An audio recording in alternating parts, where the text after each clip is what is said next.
પત્નીના ગયા પછી માણસને સૌથી વધારે તકલીફ ખાલી ઓરડાથી નથી થતી. તકલીફ એ નાની નાની આદતોથી થાય છે, જેમાં પહેલાં 2 માણસો રહેતા હતા અને અચાનક એક જ બચી જાય છે. મારી પત્ની સાવિત્રીને ગયાને હવે 4 વર્ષ થઈ ચૂક્યા હતા. મારી ઉંમર 75 વર્ષની હતી. ઘૂંટણમાં હળવી અકળાઈ રહેવા લાગી હતી. સવારે ઉઠતા ચશ્મા શોધવા પડતા હતા, પણ મગજ હજી પણ બરાબર ચાલતું હતું. હું આશરે 35 વર્ષ મહેસૂલ વિભાગમાં રહ્યો હતો અને મામલતદારના પદ પરથી નિવૃત્ત થયો હતો. નોકરીમાં માણસ રોજ જમીનના ઝઘડા જુએ છે. 2 ભાઈઓ 1.5 ફૂટની દિવાલ માટે એકબીજાનું ગળું પકડી લે છે. કોઈ ખાલી પડેલી સરકારી જમીનને પોતાના બાપની સમજી બેસે છે. કોઈ જૂના નકશાની એક લીટી જોઈને આખી જિંદગી અદાલતમાં વિતાવી દે છે.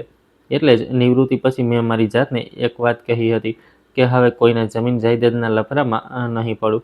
મારો દીકરો રોહિત પુણેમાં નોકરી કરતો હતો. વર્ષમાં 2-3 વાર આવી જતો હતો અને ફોન લગભગ રોજ કરી લેતો હતો. પણ ફોનના અવાજમાં અને ઘરમાં કોઈ માણસના પગલાંના અવાજમાં ફરક હોય છે. એ ફરક સાંજના સમયે વધારે અનુભવાતો હતો. હું ઉત્તર પ્રદેશના એક જૂના શહેરની શાંતિ વિવાહ સોસાયટીમાં રહેતો હતો. સોસાયટી લગભગ 30 વર્ષ જૂની હતી. 2 માળના મકાનો, લોખંડના દરવાજા, છાજલીઓ પર સુકાતા કપડાં, બહાર ઊભેલી સ્કૂટી, ક્યાંક તુલસીનો ક્યારો, ક્યાંક અડધી તૂટેલી ગટર લાઈન. એ જ સામાન્ય જિંદગી. અમારા ઘરોની 2 હરોળ વચ્ચે એક લાંબી લીલી પટ્ટી હતી. બધા તેને પાર્ક કહેતા હતા. જોકે એ કોઈ મોટો પાર્ક નહોતો. ન તો હિંચકા હતા, ન ફુવારો, ન કોઈ સુંદર લોખંડનો મુખ્ય દરવાજો. 4-5 જૂના વૃક્ષો હતા, થોડું ઘાસ હતું, એક કાચી કેડી હતી અને 3 લીલા રંગની લોખંડની બેન્ચો હતી, જેનો રંગ ઠેર ઠેરથી ઉખડી ગયો હતો. મારી સાંજ ત્યાં જ વીતતી હતી. હું આશરે 5:30 વાગ્યે ઘરેથી નીકળતો હતો. પહેલા શેરીના નાકા સુધી ધીમે ધીમે ચાલતો, પછી પાર્કની બીજી બેન્ચ પર જઈને બેસી જતો. 10-15 મિનિટમાં મહેશ આવી જતો. તે 71 વર્ષનો હતો અને સરકારી શાળામાં ગણિત ભણાવતો હતો. તેના પછી ફારૂક આવતો, જે પહેલાં પંખા ઇસ્ત્રી અને મિક્સર રિપેર કરવાની દુકાન ચલાવતો હતો. તેના બંને ઘૂંટણ ખરાબ હતા, એટલે તે બેન્ચ સુધી પહોંચતા જ પહેલાં લાંબો શ્વાસ લેતો અને પછી કહેતો કે આજે તો બંને ઘૂંટણે રાજીનામું આપી દીધું. મહેશ હંમેશા જવાબ આપતો કે તું રોજ રાજીનામું મંજૂર કેમ નથી કરી દેતો પછી. અને અમે 3 હસી પડતા. અમારી વાતો પણ કઈ એવી મોટી હોતી હતી. વીજળીનું બિલ વધી ગયું, પેન્શન સમયસર આવ્યું કે નહીં, દૂધવાળાએ ફરી પાણી ભેળવ્યું, કોના પોતરે પરીક્ષા પાસ કરી, કોના ઘરે વહુ આવી. કેટલીય વાર અમે અડધો કલાક કોઈ ખાસ વાત વગર પણ બેસી રહેતા. ઉંમર વધતા પર સાથનો મતલબ વાતચીત જ નથી રહેતો. કોઈનું પાસે બેઠેલા હોવું જ પૂરતું હોય છે. બધું બરાબર ચાલી રહ્યું હતું, જ્યાં સુધી એક રવિવારની સવારે સોસાયટીના મેસેજ ગ્રુપમાં રમતના નવા મેદાન બનાવવાની વાત ન ઉઠી. મારી પાસે સાદો સ્માર્ટફોન હતો, પણ હું એ મેસેજ બહુ ઓછા વાંચતો હતો. બપોરે મહેશ મારા ઘરે આવ્યો અને બોલ્યો કે જગત, સાંભળ્યું છે, છોકરાઓ પાર્કમાં બેડમિન્ટનનું મેદાન બનાવી રહ્યા છે. મેં કહ્યું બનાવવા દો, બાળકો રમશે, સારી વાત છે. તેણે મોં બગાડ્યું કે બાળકો નહીં, અડધા તો 35-40 વર્ષના બાળકો છે. હું હસી પડ્યો. તે સમયે મને સાચે જ કોઈ વાંધો નહોતો. રમતગમતથી કોને તકલીફ હોય. સાંજે પાર્કમાં પહોંચ્યો તો જોયું કે 4-5 યુવાનો જમીન માપી રહ્યા હતા. સફેદ ચૂનાની લીટીઓ દોરાઈ રહી હતી. એક છોકરો હાથમાં મેજેટેપ લઈને આમથી તેમ ફરી રહ્યો હતો. વચ્ચે નિખિલ ઊભો હતો. નિખિલ બત્રા, ઉંમર કોઈ 34-35 વર્ષ. મોટી કંપનીમાં સેલ્સનું કામ કરતો હતો. બોલવામાં હોશિયાર અને દરેક સમયે આત્મવિશ્વાસથી ભરેલો. સોસાયટીમાં કોઈ તહેવારનો કાર્યક્રમ હોય, ફાળો ઉઘરાવવાનો હોય, સફાઈની ફરિયાદ હોય, સૌથી આગળ એ જ રહેતો. તેણે મને જોઈને કહ્યું કે જગત અંકલ, હવે આપણો પાર્ક બદલવાનો છે. સરસ મજાનું રમતનું મેદાન બનશે. મેં કહ્યું કે સારી વાત છે, બસ ઝાડ ન કાપવા દેતા. તે હસીને બોલ્યો કે અરે ના અંકલ, ઝાડ કોણ કાપે છે, થોડું આધુનિક બનાવી રહ્યા છીએ બસ. 2 દિવસ પછી મેસેજ આવ્યો કે દરેક ઘર પાસેથી 2000નો સહયોગ માંગવામાં આવી રહ્યો છે. પછીના અઠવાડિયે સવારે મજૂરો આવ્યા. લોખંડના 2 જાડા થાંભલા ઉતારવામાં આવ્યા, સિમેન્ટની ગુણો મૂકવામાં આવી અને મારી બેન્ચ પાસે જમીન ખોદવા લાગી. સાંજે પહોંચ્યો તો અમારી બીજી બેન્ચ ગાયબ હતી. ફારૂક પહેલાથી જ ઊભો હતો. મેં પૂછ્યું કે બેન્ચ ક્યાં ગઈ. તેણે દૂર ઇશારો કર્યો. બેન્ચ પાર્કના ખૂણામાં ગટર પાસે મૂકી દેવામાં આવી હતી, જ્યાં અડધી જગ્યા પર 2 સ્કૂટર ઊભા હતા. મહેશ આવતા જ ભડકી ગયો કે આ કોને પૂછીને હટાવી. પાસે ઊભાલા એક છોકરાએ કહ્યું કે અંકલ, મેદાનની લાઈનમાં નડતી હતી, પેલી બાજુ મૂકી દીધી છે ને. મહેશ બોલ્યો કે ત્યાં માણસ બેસશે કે સ્કૂટર. પેલો છોકરો હસ્યો કે સ્કૂટર હટાવી દઈશું. આટલી નાની વાતમાં ગુસ્સો કેમ કરો છો. મહેશનો હાથ પકડી લીધો કે જવા દે, પહેલાં સમજી લઈએ. પછીના 3 દિવસોમાં બેન્ચ પાછી ન આવી. ઉલટાનું બીજી બેન્ચ પણ ખસેડી દેવામાં આવી. હવે અમે 3 વૃદ્ધો પાર્કના છેવાડે બેસતા, જ્યાં સાંજે ધૂળ વધારે ઉડતી હતી. ફારૂકને સૌથી વધુ તકલીફ હતી. તેને જમીન પરથી ઊભા થવાનું મુશ્કેલી પડતી હતી. એટલે જો બેન્ચ પર જગ્યા ન મળે તો તે પાછો જતો રહેતો. પછી એક સાંજે સિમેન્ટનો ઓટલો બનાવવાનું શરૂ થયું. લોખંડના થાંભલા જમીનમાં કાયમી ધોરણે ખોદવામાં આવી રહ્યા હતા. મેં પહેલીવાર નિખિલને બરાબર પૂછ્યું કે આના માટે મંજૂરી લીધી છે. તેણે પહેલાં મારી તરફ એવી રીતે જોયું જાણે મેં કોઈ મૂર્ખામી ભરી એ વાત પૂછી હોય. શેની મંજૂરી? કાયમી બાંધકામની. જમીનમાં થાંભલા ખોદી રહ્યા છો, સિમેન્ટ નાખી રહ્યા છો. તેણે કહ્યું કે અંકલ, આપણી જ સોસાયટીનો પાર્ક છે, અહીં કયો મોલ બનાવી રહ્યા છીએ. મેં કહ્યું કે પાર્ક કોનો છે એ અલગ વાત છે, તેના પર શું બની શકે છે એ અલગ. ત્યાં ઊભેલા બે છોકરાઓ હસી પડ્યા. એક બોલ્યો કે લો, કચેરી શરૂ થઈ ગઈ. બીજો બોલ્યો કે અંકલ, નોકરીમાંથી નિવૃત્ત થયા છે, નિયમ કાયદામાંથી નહીં. મેં કાંઈ ન કહ્યું. જિંદગીમાં હું શીખ્યો હતો કે માણસ જ્યારે તમારા સવાલનો જવાબ ન આપીને તમારી મજાક ઉડાવવા લાગે ત્યારે સમજી લેવું કે સવાલ બરાબર જગ્યાએ વાગ્યો છે. પણ તે સમયે પણ મારો ઈરાદો લડાઈ કરવાનો નહોતો. મને થયું કે સમિતિને પૂછી લઈશું. કાગળ હશે તો મામલો પૂરો. સોસાયટી સમિતિની સેક્રેટરી મીરા શેઠી હતી. બીજા દિવસે હું તેના ઘરે ગયો. તે દરવાજે જ મળી. મેં કહ્યું કે દીકરી, આ મેદાન બની રહ્યું છે, તેની કોઈ મંજૂરી આવી છે ખરી? તેણે કહ્યું કે જગત અંકલ, આખી સોસાયટીની સહમતિથી થઈ રહ્યું છે. મીટિંગમાં ઠરાવ પસાર થયો હતો. મેં પૂછ્યું કે સરકારી મંજૂરી? તેણે થોભીને કહ્યું કે અત્યાર સુધી તો આવી જરૂરિયાત કોઈએ જણાવી નથી. મેં કહ્યું કે મીટિંગનો ઠરાવ પોતાની જગ્યાએ છે અને જમીનના વપરાશની મંજૂરી પોતાની જગ્યાએ, બંને એક નથી હોતા. તેના ચહેરા પર હળવો અણગમો આવ્યો કે અંકલ, તમે ચિંતા ન કરો, કોઈ ખોટું કામ નથી થઈ રહ્યું. બાળકો માટે જ તો છે. હું કોઈ દલીલ કર્યા વગર પાછો આવી ગયો. પછીના અઠવાડિયે રમત શરૂ થઈ ગઈ. દિવસમાં તો ઠીક રહેતું, પણ સાંજે 7 વાગ્યા પછી અસલી મુશ્કેલી શરૂ થતી. તેજ પ્રકાશવાળા 4 મોટા બલ્બ લગાવી દેવામાં આવ્યા હતા. શટલકોકના અવાજ કરતાં વધારે અવાજ ખેલાડીઓનો થતો બહાર હતી. લાઇન પર હતી, છેતરપિંડી ન કર. અને દરેક પોઈન્ટ પર ચીસાચીસ. આસપાસના ઘરોની બારીઓ બંધ થવા લાગી. 2 વૃદ્ધ મહિલાઓ જે સાંજે ચાલતી હતી તેમણે આવવાનું બંધ કરી દીધું. ફારૂકે એક દિવસ કહ્યું કે જગતભાઈ, લાગે છે હવે આપણે બીજી કોઈ શેરીમાં બેન્ચ શોધવી પડશે.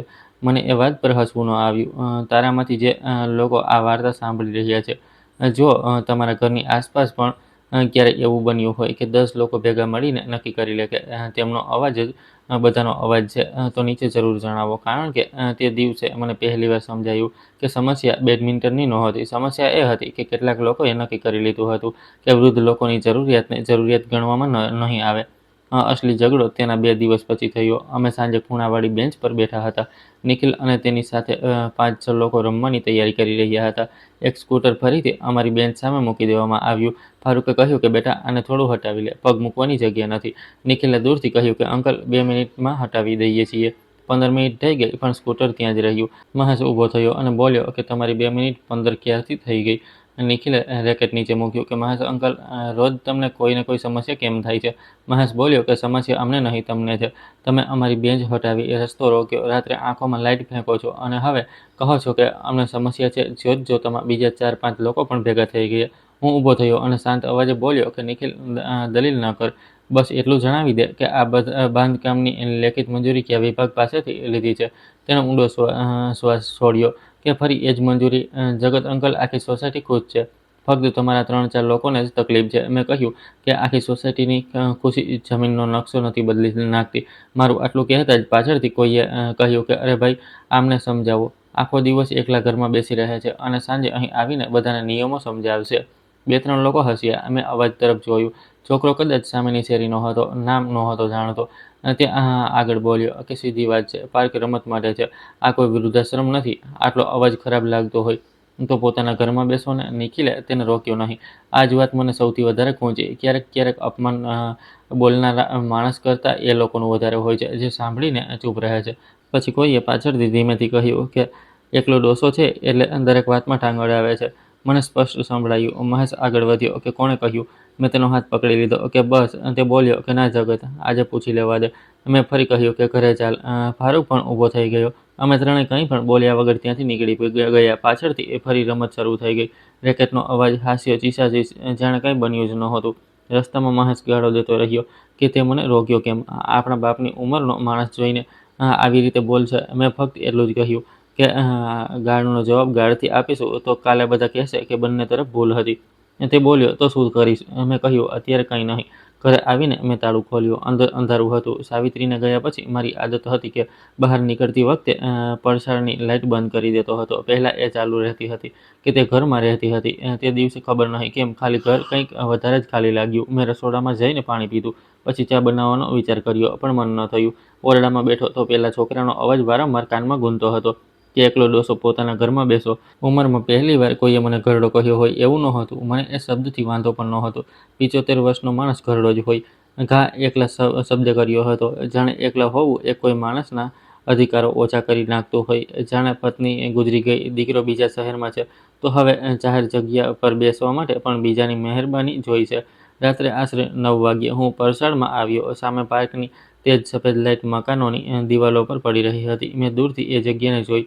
અચાનક મારી નજર તેની લંબાઈ પર ગઈ. એક લાંબી સાંકડી પટ્ટી, બંને તરફ મકાનો, વચ્ચે ઝાડ. મારા મગજમાં નોકરીના દિવસોની બહુ જૂની તસવીર ઝબકી. કદાચ 28 કે 29 વર્ષ પહેલાંની. ત્યારે શાંતિ વિહાર પૂરી રીતે વસી પણ નહોતી. મેં કોઈ હદનિશાનના કેસમાં આ વિસ્તારનો મંજૂર થયેલો નકશો જોયો હતો. કાગળ જાડો હતો, કિનારીઓ પર ભૂરી મહોરો હતી. મકાનોના પ્લોટ અલગ રંગથી દોરેલા હતા અને તેમની પાછળ એક પાતળી લીટી પટ્ટી જતી હતી. તેના પર હરિત રહેણાંક અંતરક્ષણ જેવું કંઈક લખેલું હતું. હું ખુરશી પરથી ઊભો થઈ ગયો. તે રાત્રે પહેલીવાર મારું ધ્યાન રમતના ઘોંઘાટ પરથી હટીને જમીન પર ગયું. મેં મારા જૂના કાગળો રાખવાની સ્ટીલની તિજોરી ખોલી. નીચેના ખાનામાંથી એક ધૂળ ભરેલો ડબ્બો કાઢ્યો. તેમાં નોકરીની અંગત નોંધો, કેટલાક જૂના હુકમોની નકલો, પેન્શનના કાગળો, સાવિત્રીના દવાખાનાના બિલો, જમીનના 2 જૂના રજિસ્ટર અને મારી નાનકડી ડાયરી હતી. હું આશરે 1 કલાક પાના ફેરવતો રહ્યો. શાંતિ વિહારનો નકશો મારી પાસે નહોતો, હોવો પણ ન જોઈએ. સરકારી અસલ રેકોર્ડ ઘરે લાવવાનો સવાલ જ નહોતો. પણ ડાયરીના એક જૂના પાના પર મને 3 શબ્દો મળ્યા: શાંતિ વિહાર વિસ્તાર યોજના. નીચે એક નંબર લખ્યો હતો અને તેની આગળ મારા અક્ષરોમાં હરિત પટ્ટી લખ્યું હતું. હું ઘણીવાર સુધી એ પાનું જોતો રહ્યો. પછી હસ્યો પણ નહીં, ગુસ્સો પણ ન આવ્યો. બસ મગજ સાફ થઈ ગયું. જો મારી યાદશક્તિ સાચી હતી તો તે જગ્યાને આ લોકો પોતાનો પાર્ક કહીને સિમેન્ટ નાખી રહ્યા હતા. તે સાધારણ પાર્કની જમીન હતી જ નહીં. અને જો હું ખોટો હતો તો કાગળ મને ખોટો સાબિત કરી દેત. બંને સ્થિતિમાં ફેંસલો દલીલબાજીથી નહોતો થવાનો. બીજા દિવસે સવારે 10:30 વાગ્યે હું તૈયાર થઈને ઘરેથી નીકળ્યો. મહેશે મને શેરીમાં જોઈને પૂછ્યું કે ક્યાં? મેં કહ્યું જૂના રેકોર્ડની થોડી માહિતી લેવા. તેણે પૂછ્યું પેલા મેદાનવાળી? મેં કહ્યું હા. તે થોડો ઉત્સાહિત થઈને બોલ્યો કે હવે મજા આવશે. મેં તેને ત્યાં જ અટકાવ્યો કે મજા લેવા નથી જઈ રહ્યો. પહેલાં તપાસ કરીશ કે સાચું શું છે. કારણ કે નોકરીએ મને એક વાત બહુ સારી રીતે શીખવી હતી કે માણસની યાદશક્તિ ખોટી હોઈ શકે છે, ભીડનો અભિપ્રાય ખોટો હોઈ શકે છે, સમિતિનો ઠરાવ પણ ખોટો હોઈ શકે છે, પણ કોઈ જમીનની સાચી વાર્તા આખરે તેના નોંધાયેલા દસ્તાવેજો જ કહે છે. અને મારે હવે એ કાગળો સુધી પહોંચવું હતું. પછીની સવારે હું સીધો વિકાસ સત્તામંડળના જૂના મકાનમાં ન ગયો. નોકરીમાં એક આદત પડી ગઈ હતી કે કોઈ પણ કેસમાં પહેલાં એ સમજો કે સાચો કાગળ કઈ કચેરીમાંથી મળશે. નહીંતર માણસ આખો દિવસ એક બારીથી બીજી બારીએ ભટકતો રહેશે અને સાંજ સુધીમાં તેના હાથમાં ફક્ત ચાના 2 ખાલી કુલ્હड़ અને 3 નવા બહાના હોય. શાંતિ વિહારની મૂળ યોજના નગર વિકાસ વિભાગે મંજૂર કરી હતી, પણ જમીનનો મહેસૂલી રેકોર્ડ મામલતદાર કચેરીમાં હતો અને પછીની દેખરેખ પાલિકા પાસે ગઈ હતી.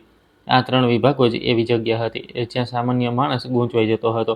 મેં સૌથી પહેલાં જૂના ઓળખીતાને ફોન કરવાનું વિચાર્યું. પછી ફોન પાછો ટેબલ પર મૂકી દીધો.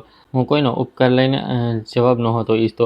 કાલે ઉઠીને લોકો એમ જ કહે કે જગતસિંહ જૂના સંબંધો વાપરીને કાર્યવાહી કરાવી દીધી. મારે એવો કાગળ જોઈતો હતો જેને કોઈ પણ વાંચે અને એ જ વાત માને. એટલે મેં માહિતી અધિકાર કાયદા હેઠળ અરજી કરવાનો નિર્ણય કર્યો. બપોર સુધીમાં હું એક સાદા કાગળ પર સવાલો લખી ચૂક્યો હતો. પહેલો સવાલ: શાંતિ વિહારની મૂળ મંજૂર થયેલી યોજનાની પ્રમાણિત નકલ આપવામાં આવે. બીજો, ઘરોની 2 હરોળ વચ્ચે આવેલી લીલી પટ્ટીનો નોંધાયેલો જમીન વપરાશ શું છે? ત્રીજો, શું એ જમીન પર કાયમી રમતનું મેદાન, સિમેન્ટનું ભોંયતળિયું, લોખંડના કાયમી થાંભલા કે લાઇટિંગની કાયમી વ્યવસ્થા કરવાની પરવાનગી આપવામાં આવી છે? ચોથો, જો પરવાનગી અપાઈ હોય તો તેનો હુકમ નંબર અને તારીખ જણાવવામાં આવે. પાંચમો, જો પરવાનગી ન અપાઈ હોય તો આવા બાંધકામની સ્થિતિમાં જવાબદાર વિભાગ કયો છે? મેં અરજી 2 વાર વાંચી. મહેશ મારા ઘરે આવી ગયો હતો. તેણે કાગળ હાથમાં લીધો અને બોલ્યો કે તે એવું કેમ ન લખ્યું કે આ લોકોએ ઘરડાઓને ભગાડી દીધા. મેં કહ્યું, કારણ કે સરકારી નકશાને આપણા અપમાન સાથે કોઈ લેવા-દેવા નથી. તે ચૂપ થઈ ગયો. મેં આગળ કહ્યું કે અંગત ફરિયાદ અલગ બાબત છે અને જમીનનો વપરાશ અલગ. જો હું આમાં મારું અપમાન ઘુસાડી દઈશ તો મામલો લાગણીશીલ લાગવા માંડશે. મારે ફક્ત તથ્યો જોઈએ છે. મહેશે માથું હલાવ્યું કે તું નોકરીમાં પણ લોકોને આમ જ ડરાવતો હોઈશ.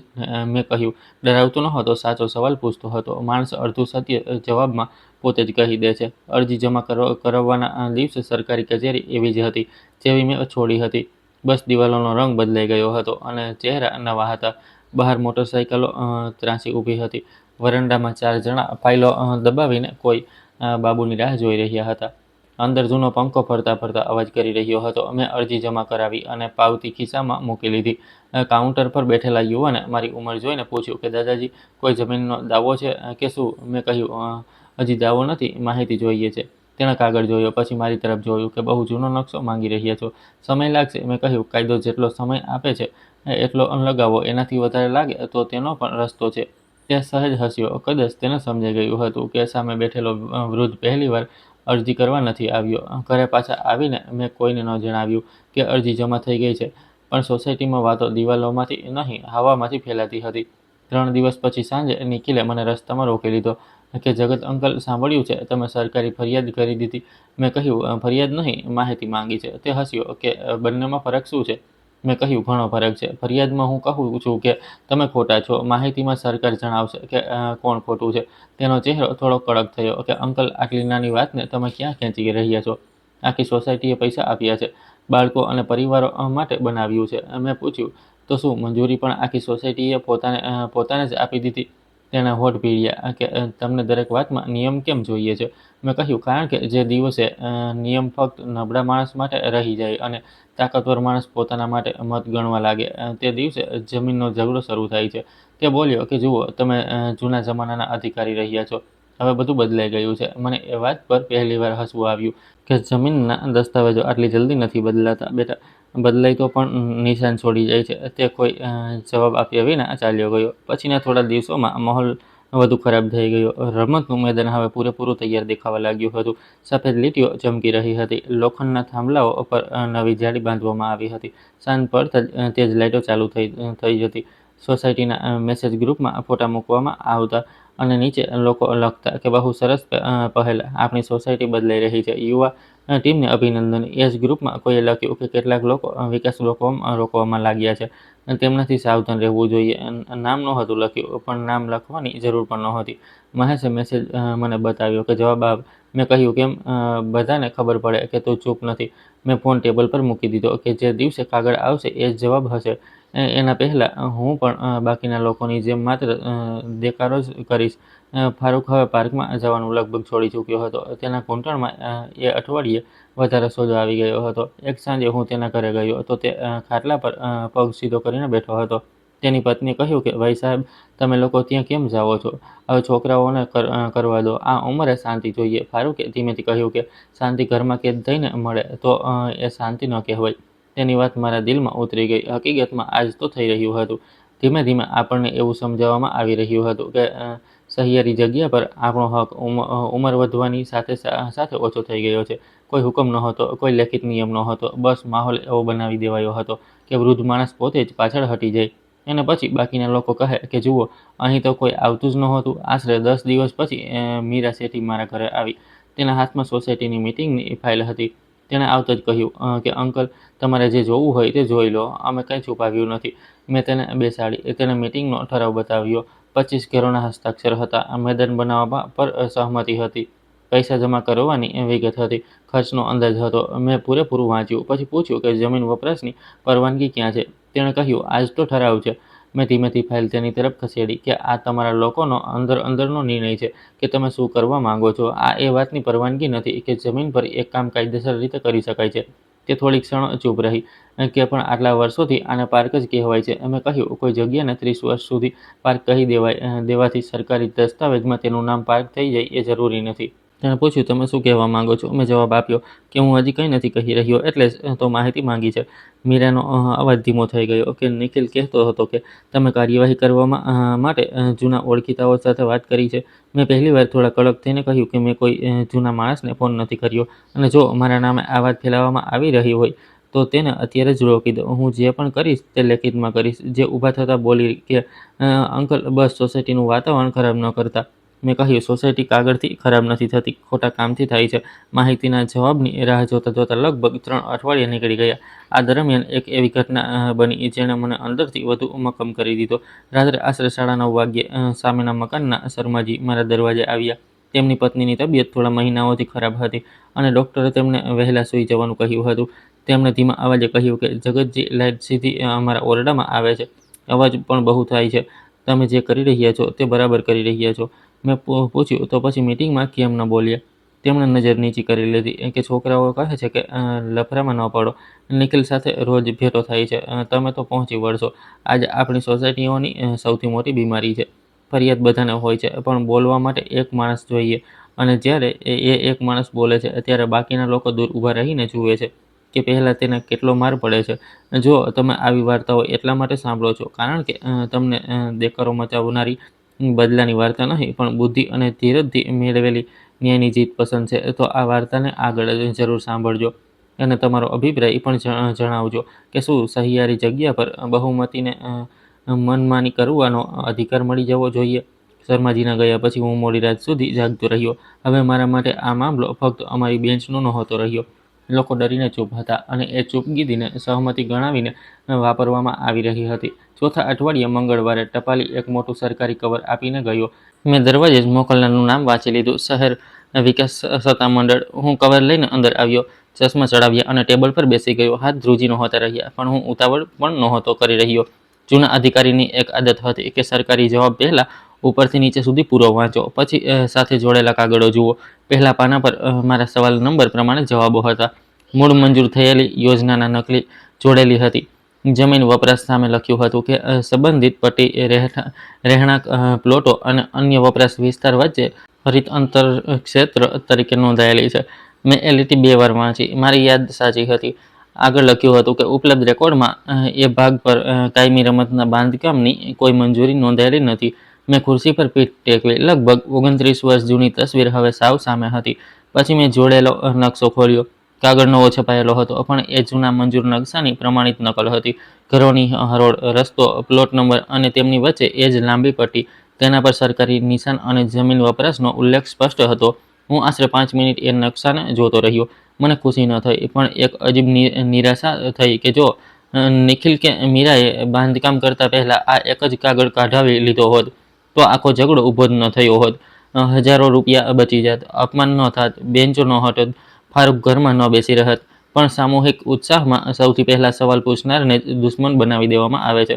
જવાબના છેલ્લા ભાગે મામલો વધુ ગંભીર બનાવી દીધો. સંબંધિત વિભાગે લખ્યું હતું કે સક્ષમ મંજૂરી વગર કાયમી બાંધકામ જણાશે તો સ્થળ તપાસ અને નિયમ મુજબ કાર્યવાહી થઈ શકે છે. આ જ એ વાક્ય હતું જેની મને જરૂર હતી. મેં મહેશને ફોન કર્યો. તે 10 મિનિટમાં ઘરે પહોંચી ગયો. કાગળ વાંચતા જ તેની આંખો ચમકી ઉઠી કે મેં કહ્યું હતું ને, હવે આ લોકોની આવી બનશે. મેં વચ્ચે જ અટકાવ્યો કે અત્યારે કંઈ નથી કરવાનું. તે ભડક્યો કે હવે શું બાકી છે? સાફ લખ્યું છે કે ગેરકાયદેસર છે? મેં કહ્યું, સાફ લખ્યું છે કે મંજૂરીનો કોઈ રેકોર્ડ નથી અને તપાસ થઈ શકે છે. છેલ્લો નિર્ણય તપાસ પછી થશે. તેણે માથું પકડી લીધું કે જગત, તારી સાથે બદલો લેવામાં પણ સરકારી પ્રક્રિયા પૂરી કરવી પડે છે કે શું? હું હસી પડ્યો કે એટલે જ તો બદલો નથી લઈ રહ્યો. બીજા દિવસે મેં બધા દસ્તાવેજોની 3 ઝેરોક્ષ કરાવી. એક પોતાની પાસે રાખી, એક સોસાયટી સમિતિ માટે અને ત્રીજી સાથે મેં વિભાગીય અધિકારીને લેખિત ફરિયાદ તૈયાર કરી. તેમાં કોઈનું અંગત નામ ન લખ્યું, માત્ર સ્થળ, બાંધકામનું સ્વરૂપ, માહિતી અધિકારમાંથી મળેલા જવાબનો સંદર્ભ અને સ્થળ તપાસની માંગણી મૂકી. મહેશે પૂછ્યું કે નિખિલનું નામ કેમ નથી? મેં કહ્યું, કારણ કે જો હું કોઈ માણસની પાછળ પડીશ તો મામલો અંગત બની જશે. મારે માણસને નહીં, ખોટું બાંધકામ હટાવવું છે. એ જ સાંજે સમિતિની મિટિંગ બોલાવાઈ. કદાચ મીરાને ખબર મળી ચૂકી હતી કે જવાબ આવી ગયો છે. કોમ્યુનિટી રૂમમાં પ્લાસ્ટિકની ખુરશીઓ ગોઠવાયેલી હતી. આશરે 30 લોકો હતા. નિખિલ સામે બેઠો હતો. તેની સાથે એ જ યુવા મંડળ હતું. હું મારા કાગળો લઈને સૌથી પાછળ બેસી ગયો. મીરાએ મીટિંગ શરૂ કરી અને સીધું જ કહ્યું કે જગત અંકલે કેટલીક સરકારી માહિતી માંગી હતી. કદાચ તેઓ જાણવા માંગશે. રૂમમાં ધીમી ગણગણાટ થઈ. નિખિલે ખુરશી પર પાછળ અઠેલીને કહ્યું કે હા અંકલ, હવે જણાવી જ દો અમને બધાને કે કયો મોટો ગુનો થઈ ગયો. હું ઊભો થયો, ટેબલ સુધી ગયો, પહેલા મંજૂર નકશાની નકલ મૂકી, પછી સરકારી જવાબ. મેં કહ્યું કે ગુનો શબ્દ મેં નથી વાપર્યો. હું ફક્ત કાગળ વાંચીને જણાવી રહ્યો છું. જે જગ્યા પર કાયમી મેદાન બનાવવામાં આવ્યું છે તે મૂળ યોજનામાં હરિત રહેણાંક અંતરક્ષેત્ર તરીકે નોંધાયેલું છે અને વિભાગ પાસે આ કાયમી બાંધકામની કોઈ મંજૂરી નોંધાયેલી નથી. રૂમનો અવાજ અચાનક શાંત થઈ ગયો. નિખિલે કહ્યું કે આનો મતલબ એવો થોડો છે કે મેદાન ગેરકાયદેસર છે. મેં તેની તરફ કાગળ લંબાવ્યો કે સાચું કહ્યું. એટલે જ મેં તને પહેલા પણ પૂછ્યું હતું. જો તમારી પાસે અલગ મંજૂરી હોય તો બતાવી દો. આ જવાબ જાતે જ ખોટો સાબિત થઈ જશે. તેણે મીરા તરફ જોયું. મીરાએ ફાઇલ ખોલી અને પછી બંધ કરી દીધી. પાછળથી એક માણસ બોલ્યો કે અમે જે 2000 આપ્યા હતા ત્યારે કહેવામાં આવ્યું હતું કે બધી મંજૂરી થઈ ગઈ છે. બીજો બોલ્યો હા, મને પણ એવું જ લાગ્યું હતું. નિખિલનો અવાજ ઊંચો થઈ ગયો કે કોઈએ નહોતું કહ્યું કે સરકારી મંજૂરી છે. બધાએ મળીને નિર્ણય કર્યો હતો. મેં કહ્યું આ જ ફરક હું પહેલા દિવસથી સમજાવી રહ્યો હતો. બધાનો નિર્ણય એ સરકારી જમીનના વપરાશની મંજૂરી નથી હોતો. તેણે ટેબલ પર આંગળી પછાડી કે અંકલ, તમે શું ઈચ્છો છો? બાળકો રમવાનું બંધ કરી દે? આખી સોસાયટી ઘરડાઓના હિસાબે ચાલે? મેં પહેલી વાર તેની આંખોમાં સીધું જોઈને કહ્યું કે ના, હું ઈચ્છું છું કે કોઈ પણ માણસ એવું નક્કી ન કરે કે તેની સાથે 12 લોકો છે એટલે નિયમો પણ તેના જ છે. રમો, પણ જે જમીન પર જે બનાવવાની પરવાનગી છે એ જ બનાવો. પાછળ બેઠેલા શર્માજી આ વખતે ચૂપ ન રહ્યા. તેમણે કહ્યું કે અને રાતની લાઇટો પણ બહુ હેરાન કરે છે. પછી એક મહિલા બોલી કે અમારા બાળકની પરીક્ષા છે. અમે પણ કહ્યું હતું કે સમય ઓછો કરો. બીજા કોઈએ કહ્યું કે બેન્ચ કેમ હટાવવામાં આવી હતી. થોડી જ મિનિટોમાં એ જ રૂમ જ્યાં મને લાગતું હતું કે બધા એક તરફ છે તે કેટલાક અવાજોમાં વહેંચાઈ ગયો. મને ત્યારે સમજાયું કે નિખિલ પાસે બહુમતી કદાચ ક્યારેય નહોતી જ. તેની પાસે ફક્ત સૌથી ઊંચો અવાજ હતો. મીરાએ ધીમેથી પૂછ્યું કે હવે આગળ શું થશે? મેં મારી ફાઇલ બંધ કરી કે એ વિભાગ નક્કી કરશે. નિખિલે તરત પૂછ્યું કે શું મતલબ? મેં કહ્યું મતલબ મેં આ કાગળો સાથે વિભાગીય અધિકારીને સ્થળ તપાસ માટે લેખિત અરજી આપી દીધી છે. રૂમમાં એવી શાંતિ છવાઈ ગઈ કે પાછળ ચાલતો પંખો અચાનક બહુ જોરથી સંભળાવા લાગ્યો. નિખિલ ખુરશી પર ટટ્ટાર થઈને બેસી ગયો કે તમે ફરિયાદ પણ કરી દીધી? મેં કહ્યું હા, મીટિંગની રાહ નહોતો જોઈ શકતો. મેં તેની તરફ જોયું કે જ્યારે બેન્ચ હટાવી હતી ત્યારે તે મીટિંગની રાહ જોઈ હતી. તે પહેલીવાર કંઈ ન બોલ્યો. હું કાગળો સમેટીને ઘરે આવી ગયો. પછીના 2 દિવસ કોઈ મારી પાસે ન આવ્યું. રમત પણ ચાલતી રહી, પણ પહેલા જેવું હાસ્ય નહોતું. ત્રીજા દિવસે સવારે આશરે 11 વાગ્યે હું શાકભાજી લઈને પાછો આવી રહ્યો હતો. ત્યારે જ પાર્કની બહાર એક સફેદ સરકારી ગાડી ઊભેલી દેખાઈ. તેની પાસે 3 માણસો ઊભા હતા. એકના હાથમાં માપપટ્ટી હતી, બીજાના હાથમાં નકશા જેવી વળેલી નકલ હતી. ત્રીજો સિમેન્ટમાં ખોડેલા લોખંડના થાંભલાનો ફોટો પાડી રહ્યો હતો. નિખિલ ચંપલ પહેરીને ઘર તરફથી દોડતો આવી રહ્યો હતો. મીરા તેની પાછળ હતી. મહેશ પોતાની અગાસી પરથી મને જોઈને હાથ હલાવી રહ્યો હતો, જાણે કોઈ જાન આવી ગઈ હોય. હું ધીમે ધીમે પાર્ક પાસે પહોંચ્યો. એક અધિકારીએ પૂછ્યું કે જગતસિંહજી કોણ છે? મેં હાથ ઊંચો કર્યો કે હું છું. તેમણે મારી અરજીની નકલ જોઈ અને કહ્યું કે તમે સ્થળ તપાસ માંગી હતી. મેં કહ્યું જી. તેમણે સામે બનેલા મેદાન તરફ જોયું, પછી નકશા તરફ, પછી પોતાના કર્મચારીને કહ્યું કે પૂરેપૂરું માપ લો. થાંભલા, સિમેન્ટનો ભાગ અને લાઇટિંગનું ફિટિંગ બધું નોંધો. નિખિલ તરત આગળ આવ્યો કે સાહેબ, આ સોસાયટી માટે બનાવ્યું છે, કોઈ અંગત કબજો નથી. અધિકારીએ કોઈ દલીલ વગર ફક્ત એક સવાલ પૂછ્યો કે બાંધકામની મંજૂરી ક્યાં છે? નિખિલે મીરા તરફ જોયું. મીરાએ જમીન તરફ જોયું. મેં કંઈ ન કહ્યું. લગભગ અડધા કલાક સુધી તેઓ માપ લેતા રહ્યા. જતાં જતાં અધિકારીએ કહ્યું કે રેકોર્ડ જોઈને નોટિસ જારી કરવામાં આવશે. બસ આટલું જ. ન કોઈ ધમકી, ન કોઈ જાહેરાત. પણ સરકારી ભાષા સમજનારો માણસ જાણે છે કે ઘણીવાર સૌથી ખતરનાક વાક્ય એ જ હોય છે જેમાં અવાજ સાવ સપાટ હોય. કેટલાક અઠવાડિયા પછી પહેલીવાર તેજ લાઇટો ન સળગી. હું જૂની બેન્ચના એક ખૂણામાં બેઠો જ્યાં ફારૂક માટે થોડી જગ્યા બચી હતી. મહેશ મારા કાન પાસે નમીને બોલ્યો કે લાગે છે હવે આમના મોઢાની લાઇટ ગુલ થઈ ગઈ. મેં તેને ઘૂર્યો એટલે તે હસવા લાગ્યો. હું ન હસ્યો કારણ કે મને ખબર હતી કે સ્થળ તપાસ માત્ર શરૂઆત હતી. અસલી ફેંસલો લેખિત હુકમમાં આવે છે. અને જે સવારે એ હુકમ આવ્યો ત્યારે શાંતિ વિહારમાં પહેલીવાર લોકોને સમજાયું કે તેમણે જમીનમાં માત્ર થોડા લોખંડના થાંભલા નહોતા ખોડ્યા, તેમણે સરકારી રેકોર્ડની વિરુદ્ધમાં સિમેન્ટ નાખ્યો હતો. તપાસ પછી 3 દિવસ સુધી સોસાયટીમાં એક અજીબ શાંતિ છવાયેલી રહી. મેદાન ત્યાં જ હતું, જાળી ત્યાં જ હતી, થાંભલા એમ જ ખોડાયેલા હતા, સફેદ લીટીઓ પણ ભૂંસાઈ નહોતી ગઈ, પણ કોઈ રમવા ન આવ્યું. સાંજ પડતાં જ જે જગ્યા છેલ્લા કેટલાક અઠવાડિયાથી ચીસાચીસથી ભરાઈ જતી હતી. ત્યાં ફક્ત ઝાડ પરથી ખરતા પાંદડાનો અવાજ સંભળાઈ રહ્યો હતો. લોકો આવતા જતા મેદાન તરફ જોતા અને પછી મારી તરફ, જાણે હુકમ મેં મારા ખિસ્સામાં સંતાડી રાખ્યો હોય. મને પણ કંઈ ખબર નહોતી. સરકારી કાર્યવાહીનો પોતાનો સમય હોય છે. તપાસ કરનાર અધિકારી એ જ દિવસે હથોડો લઈને નથી આવતો. તે માપ લખે છે, ફોટા જોડે છે, જૂના દસ્તાવેજો જુએ છે, પછી ફાઇલ ઉપર જાય છે. નોકરીમાં મેં આવા સેંકડો કિસ્સા જોયા હતા. ઘણીવાર માણસ બહાર ઊભો રહીને વિચારે છે કે કંઈક થઈ જ નથી રહ્યું, જ્યારે અંદર કાગળો ધીમે ધીમે પોતાનો રસ્તો બનાવી રહ્યા હોય છે. ચોથા દિવસે સવારે આશરે 10 વાગ્યે મારા દરવાજાની ઘંટી વાગી. સામે ટપાલી હતો. તેણે મને એક રજિસ્ટર કવર આપ્યું. હું સહી કરીને અંદર આવ્યો. કવર પર વિભાગીય કચેરીનું નામ હતું. મેં ચશ્મા ચડાવ્યા અને ટેબલ પર બેસીને તેને ખોલ્યું. પહેલું પાનું નોટિસની નકલ હતી. બીજી તપાસ અહેવાલ હતો. ત્રીજા પાના પર સ્પષ્ટ લખ્યું હતું કે સ્થળ પર કાયમી રમતનું બાંધકામ, સિમેન્ટમાં જડેલા થાંભલા અને લાઇટિંગ વ્યવસ્થા મંજૂરી વિનાની જણાઈ આવી છે અને તે મૂળ જમીન વપરાશને અનુરૂપ નથી. સંબંધિત સમિતિને નિર્ધારિત સમય મર્યાદામાં અનધિકૃત કાયમી બાંધકામ હટાવવા અને વિસ્તારને પૂર્વવત સ્થિતિમાં લાવવાનો આદેશ આપવામાં આવ્યો હતો. જો સમય મર્યાદામાં કામ ન થયું તો વિભાગ જાતે હટાવીને ખર્ચ વસૂલ કરી શકે છે. મેં એ લીટી 2 વાર વાંચી, પછી કાગળ ટેબલ પર મૂકી દીધો. કોઈ વિજય જેવો અહેસાસ ન થયો. મને સૌથી પહેલાં ફારૂક યાદ આવ્યો, જે છેલ્લા કેટલાય દિવસોથી સાંજે બહાર આવવાનું જ છોડી ચૂક્યો હતો. મેં તેને ફોન કર્યો. તેણે ફોન ઉપાડતા જ પૂછ્યું, શું થયું? મેં કહ્યું, હુકમ આવી ગયો. કાયમી બાંધકામ હટ છે. સામે છેડે થોડી ક્ષણો શાંતિ રહી. પછી તેણે બસ એટલું જ કહ્યું કે તો આજે સાંજે હું બેન્ચ પર બેસીશ. તેનો અવાજ સાંભળીને મારી આંખો થોડી વાર માટે મીંચાઈ ગઈ. મહેશને ખબર પડી તો તે સીધો અમારા ઘરે પહોંચ્યો. આવતા જ બોલ્યો, ક્યાં છે? બતાવ. મેં કાગળ આપ્યો. તેણે વાંચ્યો અને મોટેથી હસવા લાગ્યો કે અરે જગત, આમાં તો સીધું જ લખી દીધું છે કે હટાવો બધું. હવે બોલ, આજે પેંડા મારી તરફથી કે તારી તરફથી? મેં કહ્યું, પહેલાં જોઈ તો લે કે હટાવે છે કે નહીં. તેણે કહ્યું કે હજી પણ તને શંકા છે? મેં જવાબ આપ્યો કે હુકમ આવવો અને હુકમ માનવો એ 2 અલગ વાતો છે. અસલી પરીક્ષા હવે શરૂ થશે. મારી વાત સાચી પડી. બપોર થતાં થતાં આખી સોસાયટીમાં નોટિસનો ફોટો ફેલાઈ ગયો. સાંજે 5 વાગ્યે મીરાએ સમિતિની તાકીદની મીટિંગ બોલાવી લીધી. હું ગયો તો કોમ્યુનિટી હોલ પહેલાથી જ ભરેલો હતો. નિખિલ સામે ઊભો હતો. તેના ચહેરા પર પહેલાંના દિવસો જેવો આત્મવિશ્વાસ નહોતો, પણ અવાજ હજીય ઊંચો હતો કે જુઓ, એક વાત સ્પષ્ટ છે, કોઈએ પણ અંગત ફાયદો નથી લીધો. અમે સોસાયટીના લોકો માટે જ બનાવ્યું છે. જે ટેકનિકલ મંજૂરી ન મળી હોય તો આપણે અરજી કરીને પછીથી મંજૂરી લઈ શકીએ છીએ. આટલી ઉતાવળે બધું તોડી પાડવાની શું જરૂર છે? પાછળથી કોઈએ પૂછ્યું, પણ હુકમમાં હટાવવાનું લખ્યું છે ને? નિખિલ બોલ્યો કે હુકમનો જવાબ આપી શકાય છે. મીરાએ મારી તરફ જોયું કે જગત અંકલ, શું કોઈ એવો રસ્તો છે કે મેદાન બચી જાય? મેં કહ્યું, જો વિભાગ મંજૂરી આપવાની સ્થિતિમાં હોય તો તમે અરજી કરી શકો છો, પણ અત્યારે જે બાંધકામમાં ઊભું છે તે મંજૂરી વગરનું છે અને હુકમ એના પર જ આવ્યો છે. નિખિલ વચ્ચે જ બોલ્યો કે તમે ફરિયાદ પાછી ખેંચી લો, આપણે ફરી બેસીને વાત કરી લઈશું. મેં તેની તરફ જોયું. તે અકળાઈ ગયો કે પેલી તપાસવાળી ફરિયાદમાં લખી આપો કે હવે કોઈ વાંધો નથી. મેં કહ્યું, મારો વાંધો હટી જવાથી નકશો નથી બદલાઈ જવાનો. તેણે તરત કહ્યું, પણ કાર્યવાહી તો તમારી ફરિયાદથી શરૂ થઈ.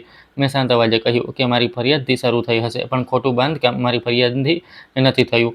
રૂમમાં કોઈ કંઈ ન બોલ્યું. મેં આગળ કહ્યું કે તમે લોકો હજી પણ એ જ ભૂલ કરી રહ્યા છો. પહેલાં તમને લાગ્યું કે 25 સહીઓ એ સરકારની મંજૂરી છે અને હવે તમને લાગે છે કે મારી એક સહીથી સરકારનો હુકમ રદ થઈ જશે. બંને વાતો ખોટી છે. નિખિલે ટેબલ પર હાથ પછાડીને કહ્યું કે તો શું તમે એવું ઈચ્છો છો કે અમારા પૈસા બરબાદ થઈ જાય? મેં પૂછ્યું કે જ્યારે મેં પહેલા જ દિવસે મંજૂરીનો સવાલ પૂછ્યો હતો ત્યારે તમને પૈસાની ચિંતા કેમ ન થઈ? તેની પાસે કોઈ જવાબ નહોતો. મીરાએ વાત સંભાળવાનો પ્રયત્ન કર્યો કે ઝઘડો ન કરો. જુઓ, શું આપણે ફક્ત થાંભલા હટાવી દઈએ અને નીચેની જમીન એમ જ રહેવા દઈએ? મેં કહ્યું, આ નિર્ણય મારો નથી. હુકમ જે સ્થિતિમાં છે તેની લેખિત સ્પષ્ટતા વિભાગ પાસેથી માંગો. અંદાજ લગાવીને ફરી એ જ ભૂલ ન કરો. પાછળથી એક વૃદ્ધ મહિલા બોલી કે પહેલાં જ જો આમણે પૂછી લીધું હોત તો વાત અહીં સુધી ન આવત. ત્યારે જ એક યુવાન બોલ્યો કે દરેક વાતમાં જૂના પુરાણા લોકોને પૂછવું જરૂરી છે. શું? મહેશ ગુસ્સે થઈ ગયો, પણ આ વખતે તે બોલે એ પહેલાં મેં જ કહ્યું કે જૂના લોકોને નહીં, સાચા કાગળને પૂછવું જરૂરી છે. મીટિંગ ત્યાં જ વિખેરાવા લાગી. હવે લોકોનો ગુસ્સો મારા પર નહીં, પણ એકબીજા પર હતો. જેમણે પૈસા આપ્યા હતા તેઓ હિસાબ માંગી રહ્યા હતા. કેટલાક પૂછી રહ્યા હતા કે મજૂરોને કોણે બોલાવ્યા હતા. કોઈ કહી રહ્યું હતું કે લાઇટિંગ પર આટલો ખર્ચ કેમ થયો. કોઈ કહી રહ્યું હતું કે બાળકોના નામે મોટા માણસો રમી રહ્યા હતા. મને એ બધામાં કોઈ આનંદ ન આવ્યો. ભીડ જ્યારે એક દિશામાં દોડે છે ત્યારે ભૂલ સામૂહિક હોય છે, પણ મુસીબત આવવા જ દરેક માણસ પોતાની જવાબદારી બીજાના ખિસ્સામાં નાખવા લાગે છે. બીજા દિવસે નિખિલ મારા ઘરે એકલો આવ્યો. આ પહેલીવાર હતું જ્યારે તે કોઈ જૂથ વગર સામે ઊભો હતો. મેં તેને અંદર બોલાવ્યો. તેણે બેસતા જ કહ્યું કે અંકલ, હું માનું છું કે ભૂલ થઈ ગઈ, પણ તમે સીધા વિભાગ સુધી કેમ પહોંચાડ્યું? તમે એકવાર મને અલગથી સમજાવી શકતા હતા. મેં તેની સામે જોયું કે કેટલી વાર તે ચૂપ રહ્યો. મેં ગણાવવાનું શરૂ કર્યું કે પહેલા દિવસે પૂછ્યું હતું કે મંજૂરી છે કે નહીં, પછી જ્યારે બેન્ચ હટાવી ત્યારે પૂછ્યું, પછી મીરાને પૂછ્યું, પછી મીટિંગમાં પૂછ્યું, પછી કાગળ આવ્યા પછી બધાની સામે પૂછ્યું. કેટલી વાર કોઈ માણસને સમજાવ્યા પછી એવું માની શકાય છે કે તેને સમજાવવામાં આવ્યો હતો. તેણે નજર નીચી કરી લીધી. થોડી વાર પછી બોલ્યો કે તે દિવસે પેલા છોકરાએ તમને એકલો ડોસો કહ્યો હતો એ ખોટું હતું. મેં કહ્યું, ખોટું ફક્ત એ વાક્ય નહોતું. ખોટું એ હતું કે ત્યાં 10 લોકો ઊભા હતા અને કોઈએ તેને રોક્યો નહીં. નિખિલે ધીમા અવાજે કહ્યું. મેં વિચાર્યું કે વાત વધી જશે. મેં કહ્યું, વાત એ જ દિવસે વધી ગઈ હતી. બસ તમને દેખાય નહીં. તે થોડી વાર બેસી રહ્યો. પછી બોલ્યો કે જો અમે સિમેન્ટ વગર કામચલાઉ જાળી લગાવીએ અને સમય નક્કી કરી લઈએ તો? મેં કહ્યું, જો નિયમો પરવાનગી આપે, બાકીના રહીશો સહમત હોય અને રસ્તો કે બેન્ચ ન રોકો, તો મને રમવા સામે ક્યારેય વાંધો હતો જ નહીં. તમે લોકો સમજતા હતા કે હું રમતની વિરુદ્ધ છું. હું મનમાનીની વિરુદ્ધ હતો.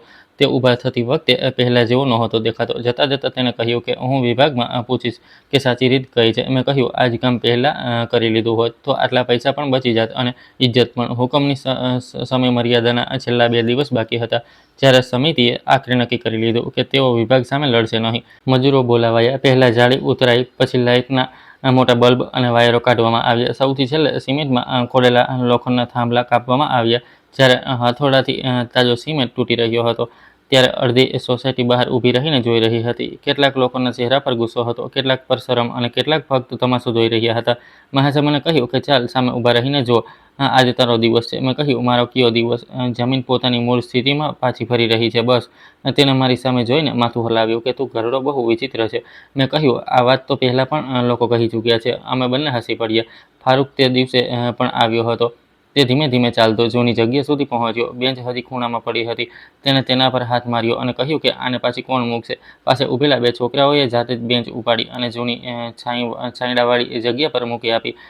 એમાંનો એક એ જ છોકરો હતો જે થોડા દિવસ પહેલાં હસી રહ્યો હતો. તેણે ફારૂકને કહ્યું કે અંકલ, અહીં બરાબર છે?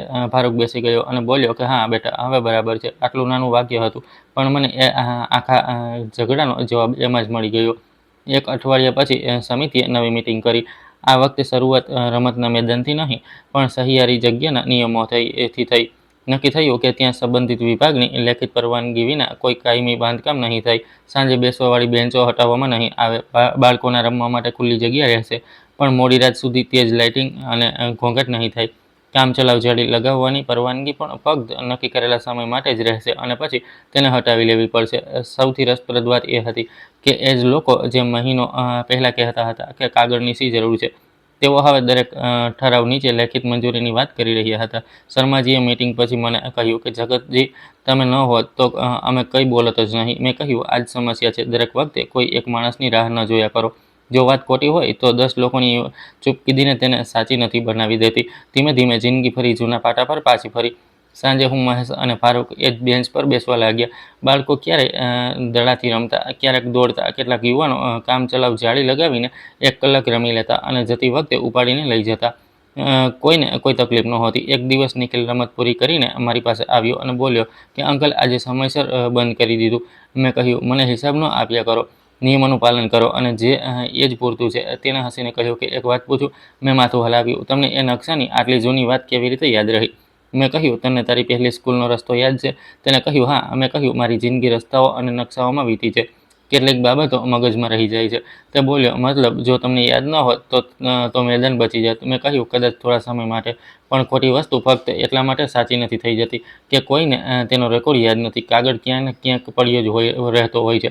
તે કંઈક વિચારતો રહ્યો. પછી બોલ્યો, તમે સાચા હતા. મેં કહ્યું, આ વાત કરતાં વધારે જરૂરી એ છે કે બીજી વાર તમે પહેલાં તપાસ કરી લેજો. એ ઘટના પછી મારા વિશે સોસાયટીનું વલણ પણ બદલાઈ ગયું. પહેલાં લોકો મને એવો નિવૃત્ત માણસ સમજતા હતા જે સાંજે પાર્કમાં બેસે છે. હવે કોઈ પોતાના મકાનની હદને લઈને અટવાતું તો કાગળો લઈને મારી પાસે આવી જતું. કોઈને જૂના દસ્તાવેજમાં નંબર ન સમજાતો તો પૂછતું. હું બધાને એક જ વાત કહેતો કે હું સલાહ આપી શકું છું. આખરી વાત સંબંધિત કચેરી પાસેથી લેખિતમાં લો.